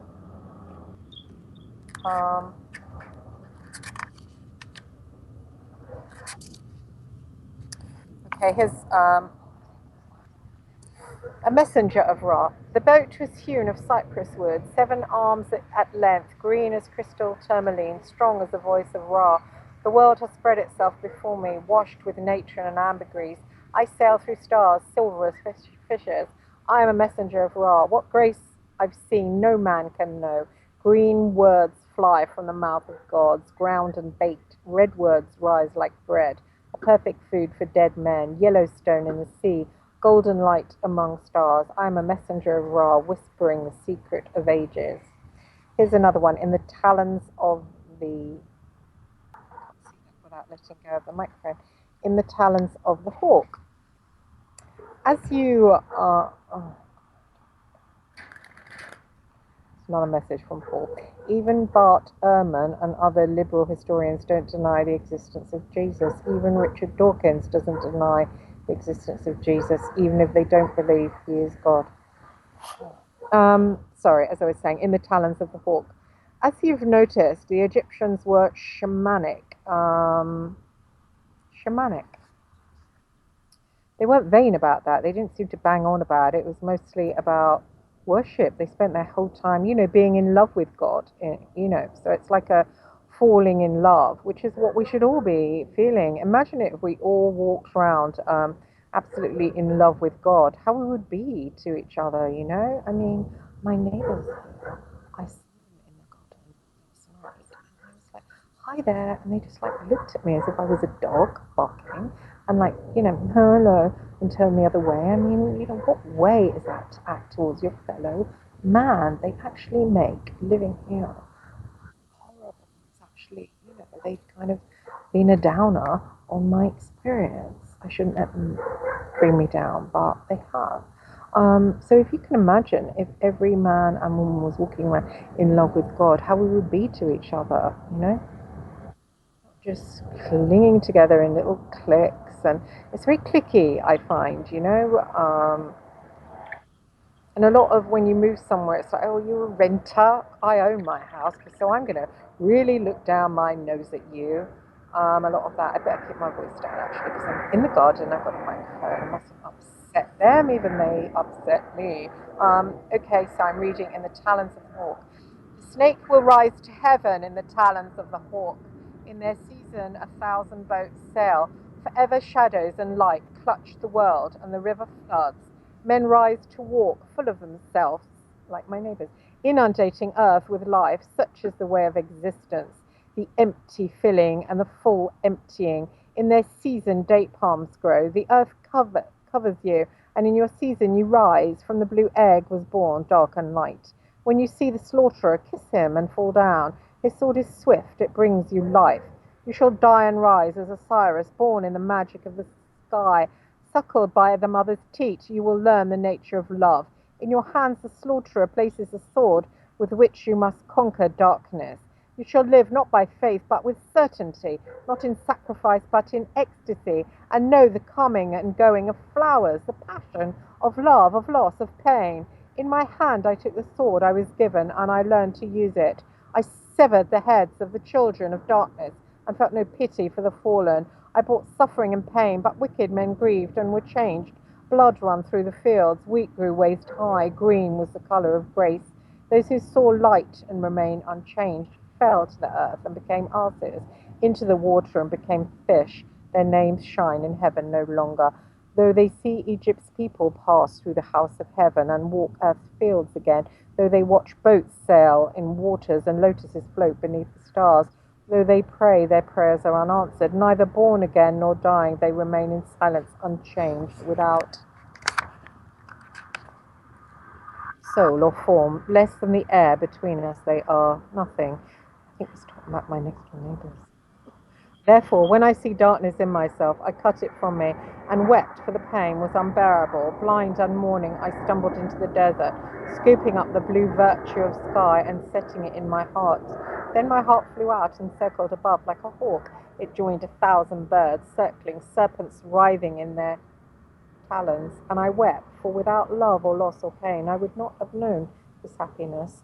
There is joy on earth and in heaven, joy unimaginable. In every blade of grass rises the strength of the sun. In every mortal shines the star of immortality. All things demand adoration and respect. In each child an old man lies coughing and dying, and in old men fresh children are singing. Though dead, perhaps 1,000,000 years each day I sail with the sun.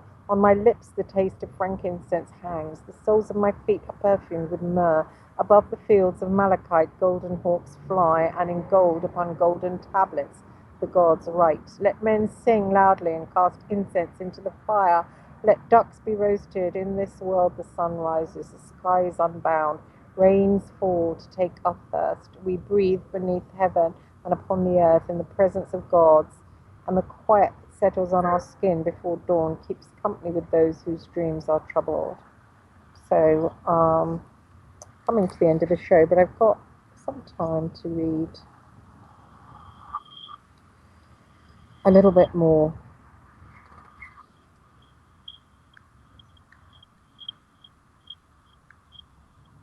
Okay, so I'm going to read something called Becoming the Hawk Divine.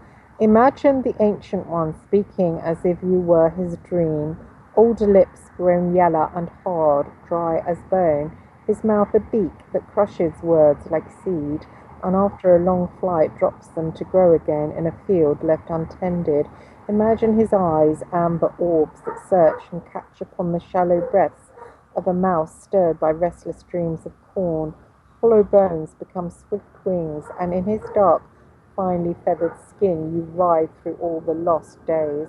Above blinding white cliffs you soar, and find yourself amid rocks crumpled like paper, rocks sharp as knives, rocks heartbreakingly real as breaths. Blessed are the old ones, they shall die and soar above themselves, new men again, swift birds, strong oxen, gentle flowers nodding. The ways have been arranged that I might know my own. I have loved the light and followed it easily and with joy. I struggled to learn how to lie with the darkness where all the wrong things happened for the right reasons. The ways have been arranged. I circle the heads of dancing girls. My feathers tremble in their fans. I fly above the smoking kilns where brown bread was baked and clay vessels were made strong or shattered. I circle the houses where I laughed and wept, dreamed and made healthy children. Through me the past flows like blood. Vultures gobble the sin with the flesh. Let the devil who beat an old man with their fists lie in a grave of worms. Let bad debts be repaid by the blow of sticks. Let the sun that rode on my back light my face. Let the earth be pounded by dancing feet on slender ankles. Let the young white ram come to the river to drink and admire his new horns in the water. Let night fall with all the finality of death, and I shall see a single star. Through the crescent moon pass through me like a slender knife. Though it touch me, I shall live. Then as men celebrate the coming light, I shall pass into darkness. I shall wander the night, stumbling and falling. I shall embrace the great nothing, a shadow so deep it encompasses all, unseen but felt in the hearts of men, as the sorrow, the loss, the death. And I shall bless the void, for it prepares me, leaves me empty so that light may enter. In my weakness the dark shall cover me with the red cloth of death, and the hungry leopard shall pass by as if I were less than shadow. I shall hide even as the gods hide behind the veil of nothingness, listening. Though they hear men call in their troubles, they come not, yet silent. Beyond the veil their shining fingers move, weaving the cloths of destinies. Even great gods are bound by law not to interfere with a man's own becoming. Therefore we die and lie alone, awaiting transformation. The gods care not if you rage and thrash your breast. They hear not words but thoughts. They speak not to ears. Be silent then, and let them speak to the God within you. Be quiet as still, and let the will speak through you. The ancient one who names and dreams the ways, give me air alive. Grant me the revolution, the change, the great doubling back on itself. Let our heart's truth entwine like terror and tenderness. Awaken me with tender dreams, as if with your mouth against my ear, your hot words entered me. Let me know the great change and the small ones, that I may see your hands on all things, the frog, the lotus, and me. May all the world envelop me, that I might know the conversation of wind or the willful flight of a bee, that I might become the song of earth and turn again to greening. Let me walk through the fields, sure of the ways that brush my thighs, gentle as flowers. Let one song rise from the universe. Let the souls of all things tremble as the wind stirs blades of grass. I will sit in the midst of its blue wonder, as if that song were struck on my bone and sinew. Let the ground beneath me shake. Let the gates of heaven open, pouring down silvered hours. Let me walk under the spell of a dark moon and in the light of my own divinity. May I live in clouds and growing corn in the rock bed or the rising river. May I fall like rain and rise like sedge. May I soar the empty place of sky like a hawk whose wings tip brush the gold and crimson reaches of dawn. May I... Oh, I can't believe Paul is ringing into the show. I can't believe I'm busy.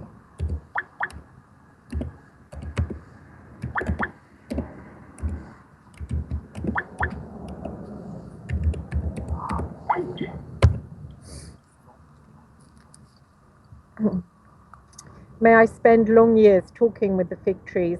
May I speak with he who speaks our destinies. May I walk in thunder and rain with the God of change. May I travel the bright paths, even into darkness, for I am sharp and shining thing. For I am a sharp and a shining thing. By the light within me, I shall see the burdens and joys of love. I shall be like the shining falcon wandering in and out of heaven, like the white ibis in the river gazing on fishes. I change as the old ones before me changed, constantly and with rejoicing. I live not in the memory of my bones, but in the fresh grass of the fields. I am not what I was, nor yet all I will be. I am an old man grown young. To me was given the truth of the ways, the swallows and the fishes. If I please, I walk among the living cities, going along the warm and dusty paths I've known, unseen as the air that rocks between the two sisters, visible as light. I am as worthy of love as truth, that I exist is truth itself.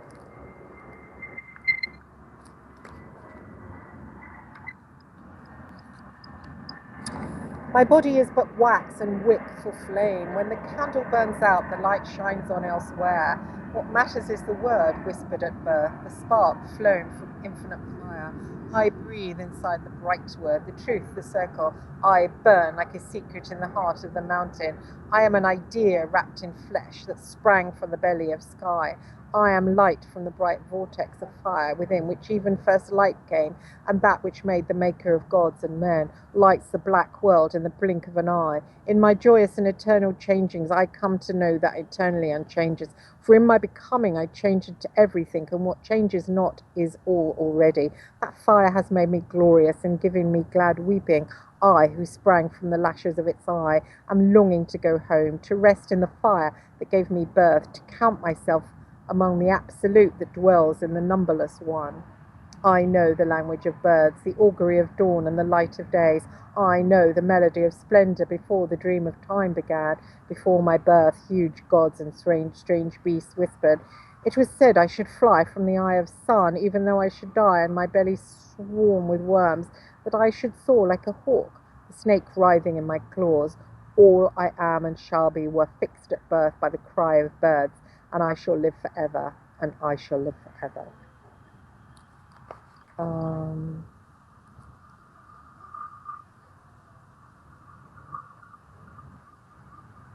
The sky wraps her arms about me, the earth kisses my feet, the goddesses tear their veils for me, and I walk into the eye of fire.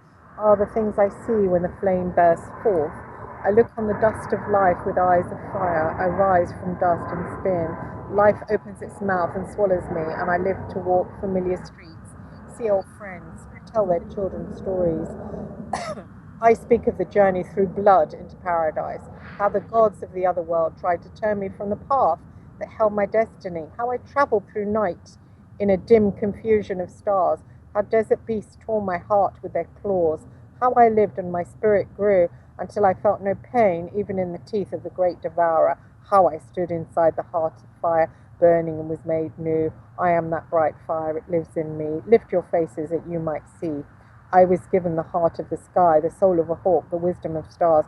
I become what I must to understand each season that passes in the heart of a man. Jealousy, rage, bitterness, hope, trust, ease. And I know that change is a difficult task, a dying, a dreaming, an awakening. Alone I make my way along the bright paths of the valleys, through the cooling shadows to the mountain of regret. In dark caves I hear the howling of dogs or children, while far off in the yellow sand blow and young bulls clash horns in distant fields. I listen to the sound of life's reckoning. Silence, I cry, and the night is still. It's so quiet I can hear the long grasses the cattle have eaten turning into dreams. Then before dawn, before the last star fades and the first swallow cries, I feel light enter my fingers. How even everything that has changed changes. What a long road it seems I've travelled, the beauty and terror of it, the crying of the gods or children, the yellow flowers calm in the last gold light. The names of all the powers seem shouted out by blades of grass, by clouds, by rocks underwater, by the darkness in the mouths of caves, by dead men under the burning sand and in the hearts of mountains. Let me hurry to them then as a man hurries home to rest after a long day in the fields. I've gathered and tied my life to the waist like the pelts of magical animals. Nothing common or rare escapes me. I carry the power within. I've fallen face down upon the earth to gain the power of heaven. Powers greater than the ceaseless shining of stars, powers as great as the sun of creation. Having lived the life demanded of me, I shall step into eternity. Long and quietly I spoke with my soul of death, of love, of things that mattered. I am clothed in light, loved and touched by light, bound by light to enter light. On my heart I bear the scars to prove I lived, and I live still, and I live forever. I have been shamed and beaten, and I have cried out for revenge. As I gazed on the empty face of sky, I learned the story of my existence as I lived it, as it was spoken from the mouth of gods. I've passed through the terrors of night. Thirsty and tired, I fell by the roadside. I've lifted my face to eternity and been blessed by the kiss of morning.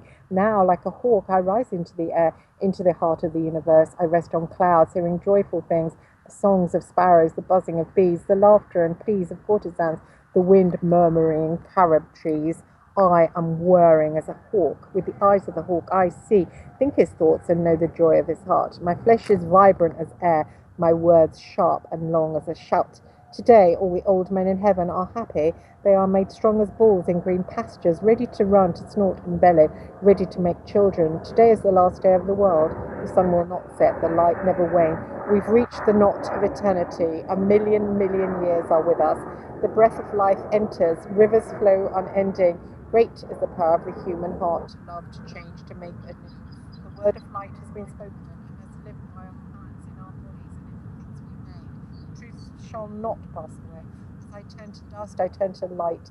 I have come home to my father, my brothers, my children, and my friends. I have come home to myself. Though my house falls to dust and my fields turn to sand, the light of Egypt lives a million years in me. I shall enter the eye of fire forever. I shall gaze into fire and find the comforter of wife, children, home, and cattle. In the dream of an old man, in the eye of eternity, I shall live forever. Oh, I've got 9 more minutes. So sadly, that's that. I've run out of time, and what a shame, because there's so much. Gosh, there's so much more to read. 9 minutes. Oh God. Oh, I can't do it. I'm just going to read until the show ends. What God wants, God shall have. And so I say, make it easy on yourself.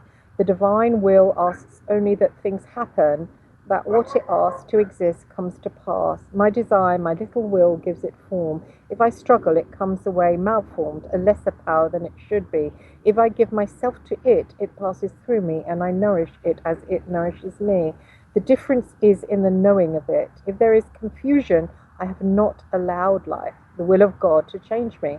If I know it, I am changed by it. I have ferried myself across the churning waters of emotion. I go with the current. I rock to and fro in the tide.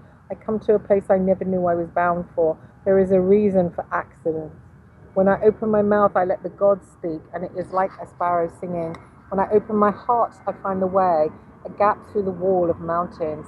Through me, I allow the world to unfold. I have the magic of earth, wind, and flame. Though the future lies shrouded in veils, if I give my will to what I know not, I shall see it all come to pass. No sorrow, no sweat, knowing the world is as the world should be. I enter the field of peace. And that is from Field of Flowers. 8 minutes. I wonder if there's... No, there's probably not. Some more messages from Paul. That's so mean. He who denies that Jesus is the Christ is an antichrist. Your antichrist, like your mother knew. She knew true evil when she saw it. I think he's just joking. So I have read from the translation of the Book of Coming Forth, also known as the Book of Dead, from Normandy Ellis, and she will be a guest hopefully next week or the week after. She's agreed to come on the show. So get yourself a copy of that book. It's really, really good to read. And then if you have any questions you'd like to ask Normandy, just contact me on Facebook, PM me, and I will put them to her. You can find me on Facebook under Chris Joe Hart, and so please do find me there, because I do post stuff on there, post the shows if you've missed them live, and please subscribe below to my YouTube channel and for new shows. So tonight we had Joe Atwill. He is also a host at Revolution Radio. So go to Revolution Radio at Freedom Slips and look him up. He has his own show. He's written many books that I will be looking up later myself. And he's also done a really good film, actually, on YouTube. And I will put links underneath to that. We also had Revolution Radio show's owner, Mike Ringley, also known as Hawk, who came on to join in. Paul Stevenson, another host, came on to join in. And so if you'd like to donate to Revolution Radio staying on the air, that will be very helpful, because it might not be able to stay on much longer. Please go to www.revolutionradiofreedomslips.com, and there is a button there to donate. Even $1 would be really helpful. So thank you for that. If you want to donate to me, my PayPal account is warnernews@sky.com. That's WARNERNEWS at sky.com.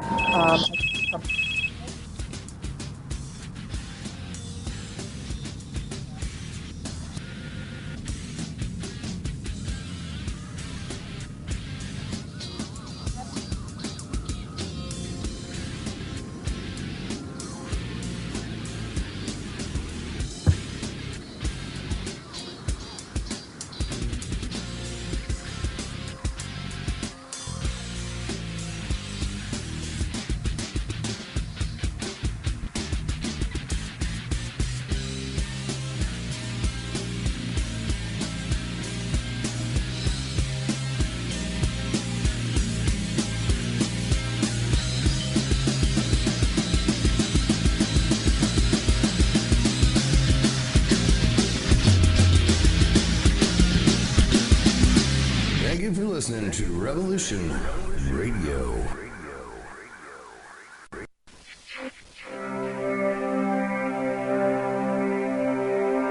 Most guys freeze.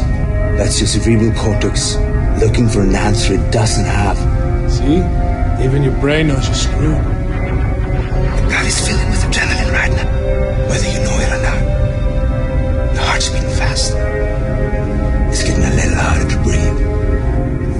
The neurobiological system is telling it to run, but your knees are too weak to move. Fear is not real. The only place that fear can exist is in our thoughts of the future.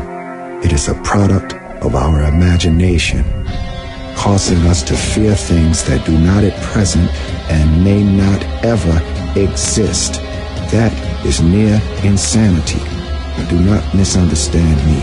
Danger is very real, but fear is a choice. We are all telling ourselves a story. You're listening to Revolution Radio at freedomslips.com. 100% listener-supported radio. Reporting to danger. Unafraid. Right here, where information never sleeps. Revolution Radio.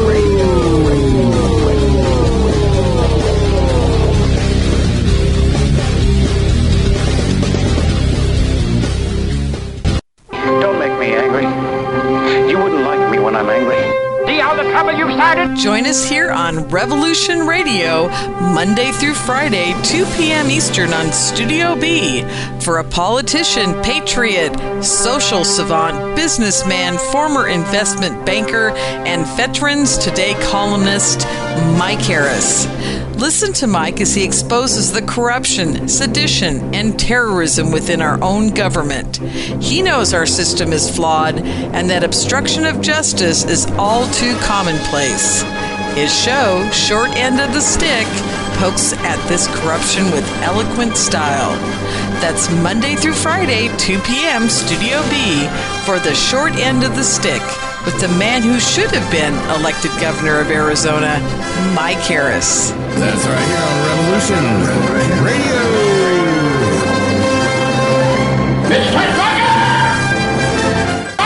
Enjoy your extra big-ass fries.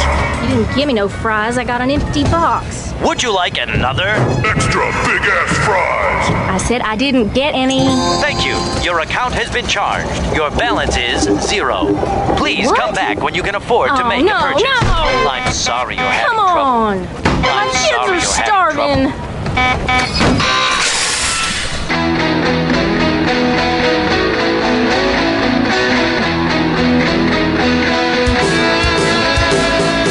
Thank you for tuning in to Revolution Radio.